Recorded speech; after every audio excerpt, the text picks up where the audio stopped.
it's really terrifying to hear about. People in College Station are on edge. I thought, what is going on down there? Because of two dangerous events that happened on the same day.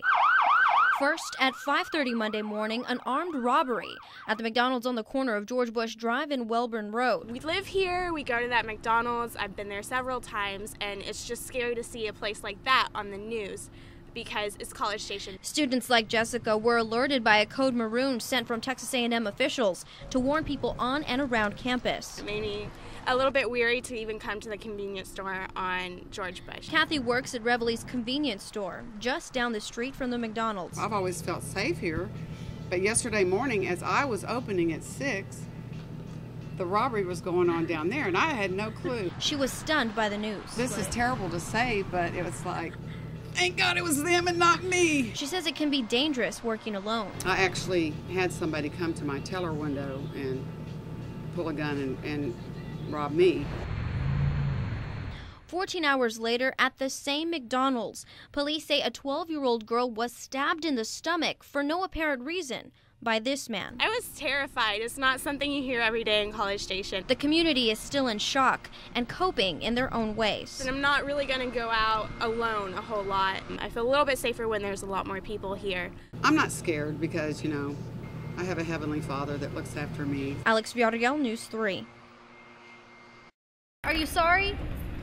No emotion is visible in 23-year-old John Murphy's face as he saunters toward a College Station police car. It makes you feel a little uneasy. A business major at Blinn College, police believe he's also the man responsible for stabbing a 12-year-old little girl inside this College Station McDonald's Monday night. He had already ordered his food and was sitting in the restaurant when the victim came in. Witnesses tell police Murphy pulled out a pocket knife as he was exiting, but kept it hidden behind his leg. It's not until he gets right up to her that he stabs her in the stomach. You think you're safe and then you really maybe not. We went next door to the complex located at 305 Marion Pugh, and we actually got a positive ID. Two employees at Callaway Villas recognized the man from security footage as Trey Murphy. Police say Trey Murphy is actually John Murphy, who lives in apartment 1914.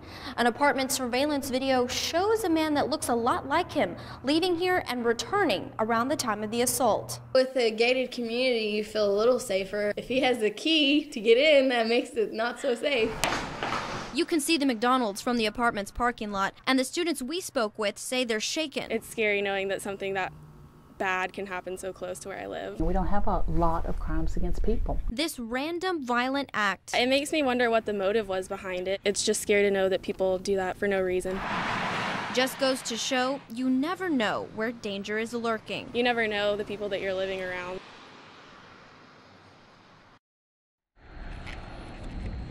What police believe 23-year-old John Murphy did rocked the College Station community. This little small college town, it's a shame. It's a shame that this had to happen and so close to these kids. And it being a stone's thrown away from my daughter's apartment, I'm a bit concerned. Why would someone stab a 12-year-old girl without provocation?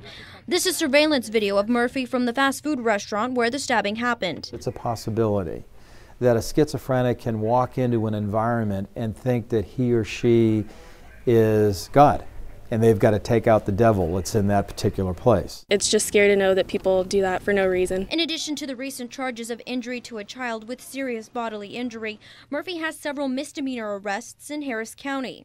Following his arrest for car burglary in 2009, he underwent a psychiatric evaluation and was diagnosed with schizophrenia. It's a very complex disease. It's an individual who is in and out of dealing with reality. Schizophrenia is a relatively common disorder. About 1% of Americans 18 and older develop it. If you look at the individual's face, it's totally expressionless. Two symptoms of the mental illness are moving slowly and a lack of emotion. He certainly has the characteristics of ambling in, moving aimlessly. Houston police records show Murphy's been off his medications for a year. And if you get off your medication or you get off your therapy, you're just a time bomb waiting to have those symptoms come back and hit you again. In most cases, schizophrenics are a danger to themselves instead of other people. Was he acting in and out of reality with family and friends before this event that was not precipitated by something that would be normal, like the loss of a family member? For now, We don't know. Alex Villarreal, News 3.